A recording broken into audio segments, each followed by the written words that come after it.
ભાવનગર 7 કરોડના cyber fraud બાદ બેંકમાં મીટિંગોનો મેરેથોન કમ્પ્યુટર પણ બોલ્યું મારે શું ખબર ભાવનગરની ડિસ્ટ્રિક્ટ કોઓપરેટિવ બેંકમાં 7 કરોડથી વધુનો સાયબર ફ્રોડ થયાની ઘટના સામે આવ્યા બાદ બેંક તંત્રમાં દોડધામ મચી ગઈ છે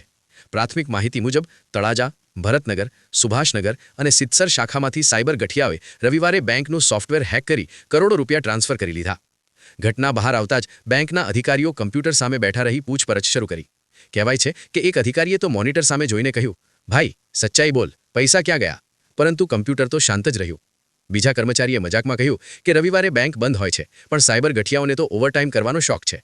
આ દરમિયાન એક કર્મચારીએ સૂચન આપ્યું કે હવે બેંકના કમ્પ્યુટર પાસે રાત્રે 10 પછી પ્રવેશ બંધ લો બોર્ડ લગાવી દેવું જોઈએ હાલ તો મામલો ગંભીર છે અને બેંકના મેનેજર દ્વારા પોલીસમાં ફરિયાદ નોંધાવવાની તૈયારી ચાલી રહી છે પરંતુ બેંકના સ્ટાફ વચ્ચે મજાકમાં એક જ ચર્ચા ચાલી રહી છે લોકો એટીએમમાંથી પૈસા કાઢે છે અહીં તો સીધા કમ્પ્યુટરથી જ કાઢી ગયા